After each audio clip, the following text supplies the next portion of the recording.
Hi guys, welcome to my channel. So in this video we are going to begin new chapter, that is chapter number 15, Introduction to Graphs. So in this video we will discuss about all the important topics and concepts of this chapter, and the first topic is graph. तो graph क्या होता है? Numerical facts को जब हम visual form में represent करते हैं तो हम लोग ग्राफ का यूज करते हैं, और simply the graphical representation of any data or to show trends or comparisons in visual form we use graph.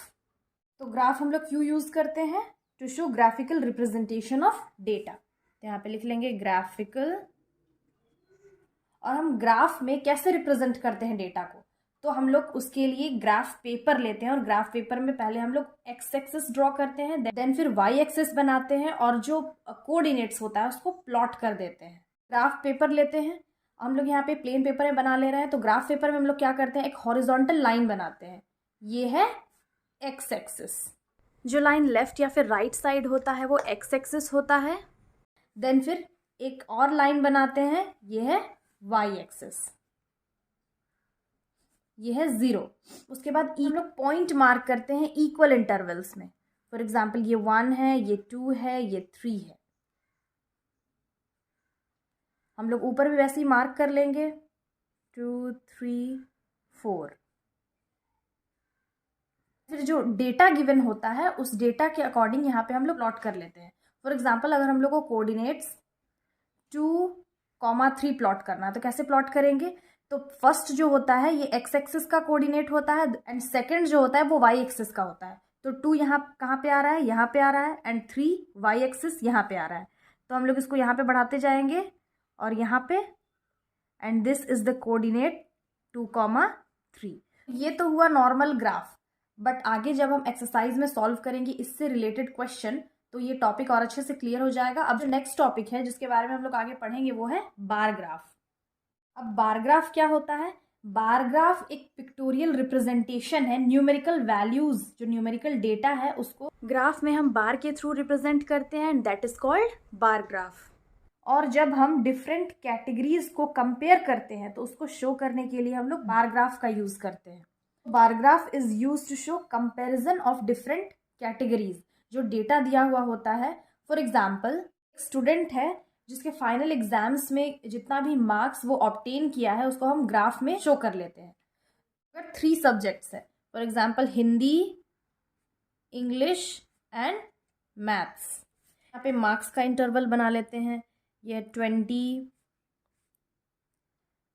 40, 60, 80 and 100. तो मान लेते हैं उस स्टूडेंट का हिंदी में 60 मार्क्स आया है, तो हम ये बार ग्राफ बना लेंगे यहाँ पे 60 का.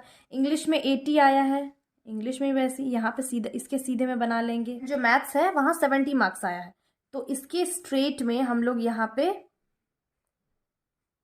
एक बार बना लेंगे. तो यहाँ पे ये जो मार्क्स है डिफरेंट सब्जेक्ट्स का, तो हम लोग उसको कंपेयर कर ले रहे हैं बार ग्राफ के थ्रू. Then it is use to show comparison of different categories. और ये बार ग्राफ को हम लोग सिंगल बार ग्राफ भी बोल सकते हैं. बार ग्राफ 2 टाइप्स का हो सकता है, एक सिंगल बार ग्राफ एंड एक डबल. तो डबल में क्या होता है, बस सिंपली हम एक और बार ग्राफ बना लेंगे इसके बगल में. फॉर एग्जाम्पल एक और स्टूडेंट है जिसका सेम सब्जेक्ट हिंदी में मार्क्स आया है 70, तो इसके बगल में एक और बार हम बना सकते हैं यहाँ पे 70 के सीधे में, और यहाँ पे एक और बार बना लेंगे. अगेन उसी दूसरे स्टूडेंट का इंग्लिश में मार्क्स आया है 100, तो इसके बगल में यहाँ पे एक और बार बना लेंगे हम लोग. एंड मैथ्स में आया है 60, तो 60 के यहाँ पे सीधे में यहाँ पे एक और बार बना लेंगे. यहाँ पे भी कंपैरिजन हो रहा है मार्क्स ऑफ 2 स्टूडेंट्स में. यहाँ पे हम सिंगल बार ग्राफ और डबल बार ग्राफ पढ़ लिए. अब जो नेक्स्ट हम लोग पढ़ेंगे वो है पाई ग्राफ. अब पाई ग्राफ क्या होता है? पाई ग्राफ में हम लोग एक सर्कल में डेटा को रिप्रेजेंट करते हैं. फॉर एग्जाम्पल इसमें हम ये भी कह सकते हैं pie graph is use to compare parts of a whole. For example अगर ये सर्कल है एंड एक सिटी में सर्वे होता है जहाँ पे 50% लोग को क्रिकेट पसंद है एंड 30% लोग को फुटबॉल पसंद है, 10% को हॉकी एंड अगेन जो 10% है उनको टेनिस। ये जो इन्फॉर्मेशन है, डेटा है, इसको हम ग्राफ, पाई ग्राफ में कैसे शो कर लेंगे? तो फर्स्ट है 50%, और ये पूरा सर्कल है 100%, तो 100 का हाफ क्या होता है? 50 होता है। तो ये तो सेंटर है, यहाँ पर से हम एक लाइन बनाएंगे और ये है 50%। मीन्स 50% लोग क्रिकेट पसंद करते हैं। देन फिर है 30%, यहाँ पर फिर हम 30% बनाएंगे। 30% लोगों को फुटबॉल पसंद है। देन फिर 10% हॉकी, तो ये 10% हॉकी पसंद है। एंड देन फिर यहाँ पे 10% टेनिस। तो यहाँ पे हम पाई चार्ट के थ्रू सर्कल में जो डेटा है उसको हम प्लॉट कर लेंगे या फिर शो कर लेंगे। पाई चार्ट में हमेशा हम परसेंटेज से शो करते हैं। कोई भी अगर डेटा हम लोग को प्लॉट करना हो या फिर शो करना हो तो उसका हम परसेंट निकाल के उसको पाई ग्राफ में शो करते हैं। नेक्स्ट टॉपिक है हिस्टोग्राम। हिस्टोग्राम क्या होता है? हिस्टोग्राम भी एक बार ग्राफ है जहाँ पे जो डेटा है उसको हम लोग इंटरवल्स में शो कर लेते हैं। फॉर एग्जाम्पल, अगर ये ग्राफ है, this is Y axis and this is x axis 0, यहाँ पे हम वेट ऑफ पर्सन्स दिखा रहे हैं। तो यहाँ पे 50, 55, 60, 65, 70, 75, आगे भी जा सकता है, सो ऑन। एंड यहाँ पे नंबर ऑफ पर्सन्स है, तो ये है number of persons and this is weight in kgs. तो अगर हम लोग को यहाँ पे शो करना है कि 8 पर्सन्स यानी कि 8 नंबर ऑफ पर्सन का जो वेट है वो 50 से 55 केजी के बीच में है, तो इसको हम लोग कैसे शो कर लेंगे? अब सिंस यहाँ पे एक लॉन्ग गैप है, इसे यहाँ पे हम जिगजैग लाइन बना लेते हैं। तो 8 लोगों का जो वेट है वो 50 से लेके 55 केजी के बीच में है। तो यहाँ पे हम कैसे बार बनाएंगे? 8 के यहाँ पे सीधे में यहाँ पे एक लाइन बना लेंगे, एक हॉरिजॉन्टल लाइन बनाएंगे 55 तक, और यहाँ पे एक बार बना लेंगे। देन फिर अगेन 10 नंबर ऑफ पर्सन्स का जो वेट है वो 55 से लेके 60 केजी के बीच में है, तो फिर हम अगेन ऐसे बार बना लेंगे इसके सीधे में। जब हम इसको ग्राफ पेपर में बनाएंगे तो ये और स्ट्रेट लाइन बनेगा। देन फिर अगेन जो डेटा में है उसमें है कि 12 नंबर ऑफ पर्सन्स कितने हैं? 12, जिनका वेट 60 टू 65 केजी के बीच में है। तो यहाँ पे हम इसके सीधे में अगेन एक बार बना लेंगे। वैसे ही नंबर ऑफ पर्सन 6 हैं जिनका वेट 65 टू 70 केजी के बीच में है, तो यहाँ पे एक बार बना लेंगे हम लोग। एंड देन फिर नंबर ऑफ पर्सन 14 है जिनका वेट 70 टू 75 केजी के बीच में है, तो अगेन यहाँ पे बार बना लेंगे। इसके सीधे में एक हॉरिजॉन्टल लाइन ऐसे ड्रॉ करेंगे और 70 के ऊपर एक लाइन ऐसे बना लेंगे एंड फाइनली ये भी एक बार बन जाएगा। तो so finally we can say that histogram is simply a bar graph that is used to show data at regular intervals. Next topic है लाइन ग्राफ। तो लाइन ग्राफ क्या होता है? लाइन ग्राफ हम लोग वहाँ यूज करते हैं जहाँ पे जो डेटा है वो कंटिन्यूसली चेंज होता रहता है over periods of time. For example temperature. So temperature changes continuously over periods of time. For example अगर एक सिटी है, यहाँ पे टेम्परेचर रिपोर्ट हो रहा है of 7 successive days in a city, तो यहाँ पे हम लिख सकते हैं डेज, नंबर ऑफ डेज। जैसे कि ये फर्स्ट डे है, ये second day, third, fourth, fifth, sixth and यहाँ पे और बढ़ा लेंगे 7th of a city in any month, नवंबर या दिसंबर। एंड अगेन यहाँ पे हम लोग टेम्परेचर लिख लेते हैं। यहाँ पे हम प्लॉट कर लेते हैं 5, 10, 15, 20, 25। This is temperature in Celsius। यहाँ टाइम भी फिक्स है at 12 noon। तो फर्स्ट डे दिन के 12 बजे उस सिटी का जो टेम्परेचर है वो है 15 डिग्री सेल्सियस। तो यहाँ पे हम पॉइंट कर लेंगे ये 15 degree Celsius. Again on the same city next day जो है उसका जो टेम्परेचर है वो बढ़ जाता है 20 डिग्री सेल्सियस। तो यहाँ पे इसके ऊपर जस्ट यहाँ पे 20 डिग्री सेल्सियस होगा। देन फिर नीचे आता है 12, तो इसके आसपास होगा 10, 11, 12, 13, 14, 15। तो यहाँ पे होगा 12, बस यहाँ पे हम लोग एग्जाम्पल के थ्रू समझ ले रहे हैं कि ये एग्जैक्टली लाइन ग्राफ होता क्या है। जब हम ग्राफ पेपर में इसको सॉल्व करेंगे तो जो एग्जैक्ट पॉइंट है वो कहाँ पे होगा समझ में आ जाएगा। 4th डे उसका जो टेम्परेचर है अगेन बढ़ जाता है एंड फिर 15 डिग्री सेल्सियस हो जाता है, तो 15 यहाँ पे हो जाएगा। ऐसे ही फिर ऊपर नीचे होता रहता है। यहाँ पे हम क्या देख ले रहे हैं, ये जो टेम्परेचर है वो फिक्स्ड नहीं है, वो कंटिन्यूसली चेंज हो रहा है ओवर पीरियड्स ऑफ टाइम। तो लाइन ग्राफ में हम वही डेटा शो करते हैं जो कंटिन्यूसली चेंज होता रहता है। तो इसको हम ऐसे ज्वाइन भी कर सकते हैं,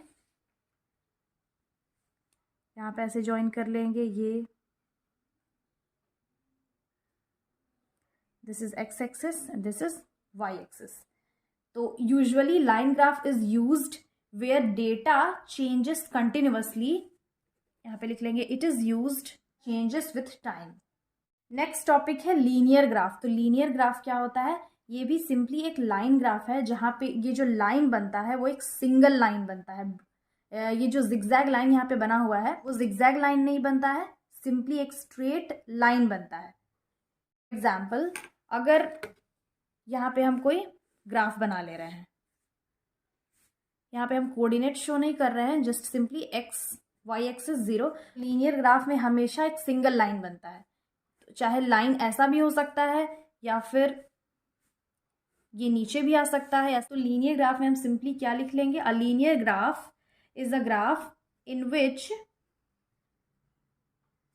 all the line segments form a part of straight line, या फिर form a straight line or whole unbroken line is called a linear graph. Next topic है location of a point.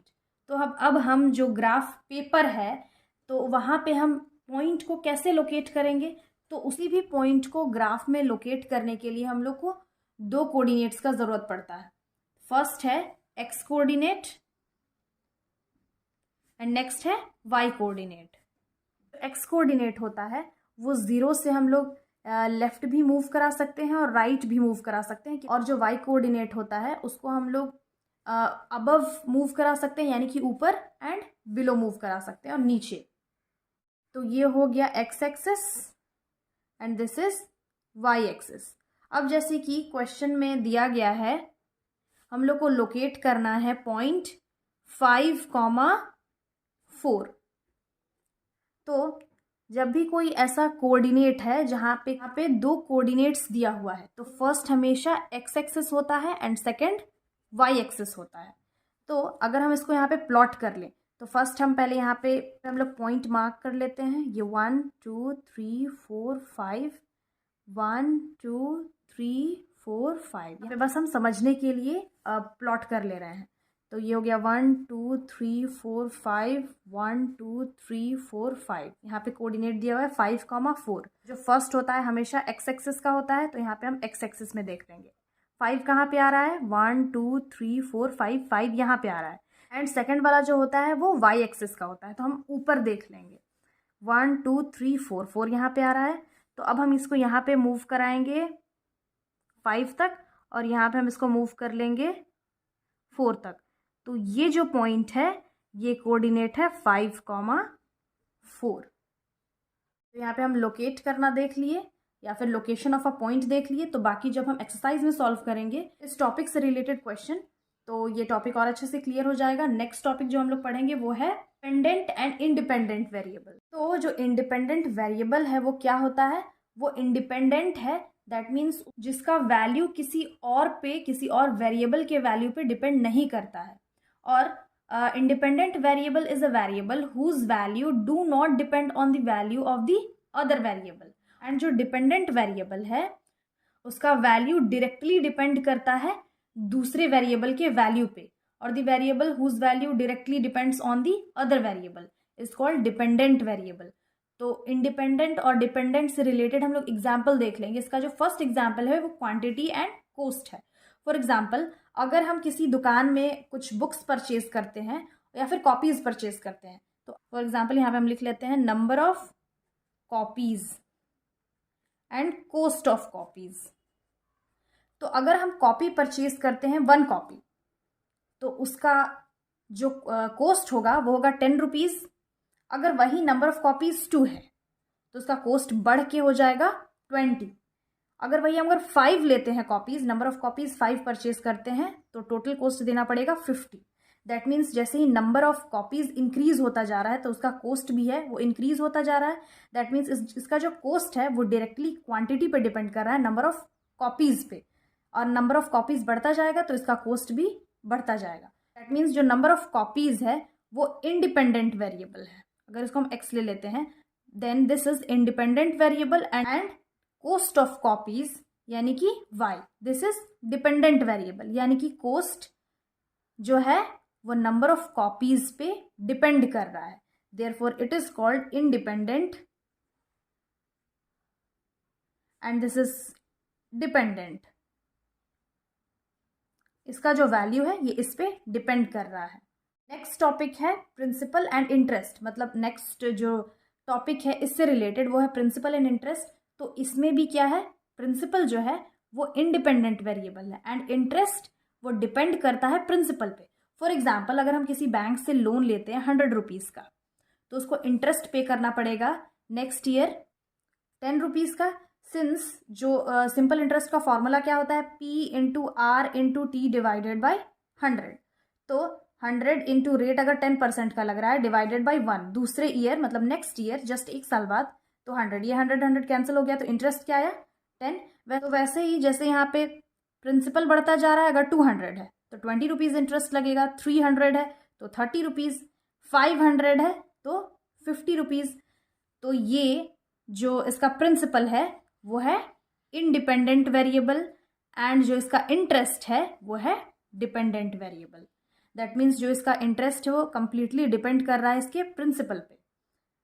And next topic है time and distance. तो time and distance means for example अगर 1 our में 40 kilometre bike है या फिर car है वो डिस्टेंस कवर कर रहा है, तो 2 आवर्स में कितना डिस्टेंस कवर करेगा, ये डबल हो जाएगा और हो जाएगा 80 किलोमीटर। वैसे ही 3 आवर में 120 किलोमीटर, 4 आवर में यहाँ पे 40 हम लोग बढ़ा देंगे तो ये हो जाएगा 160 किलोमीटर। तो यहाँ पे क्या है, जो इसका डिस्टेंस है वो डायरेक्टली डिपेंड कर रहा है इसके टाइम पे। अगर ये x है तो ये y है, that means y directly depending upon its time. तो ये क्या हो गया, ये हो गया dependent variable and this time is independent variable. That means ये जो टाइम है वो अपना वैल्यू फ्रीली ले रहा है और ये जो डिस्टेंस है वो डिपेंड कर रहा है टाइम पे। तो यहाँ पे इससे रिलेटेड जब हम ग्राफ बनाएंगे तो वो ग्राफ क्या बनेगा, लीनियर ग्राफ। दैट मीन्स एक लाइन में वो बनेगा, चाहे वो इंक्रीज करेगा या फिर डिक्रीज करेगा, बट एक लीनियर ग्राफ बनेगा। So these were the important topics of this chapter जिसको हम लोग डिस्कस कर चुके हैं। Now we will solve the exercise और इससे रिलेटेड जितना भी क्वेश्चंस होगा वो हम एक्सरसाइज में सॉल्व करेंगे और जो कन्फ्यूजन होगा वो क्लियर करते जाएंगे। सो आई होप ये इंट्रोडक्शन वीडियो समझ में आ गया होगा। Now again I will be back with the next video solving the exercises of this chapter. Till then have a nice day. Thanks for watching.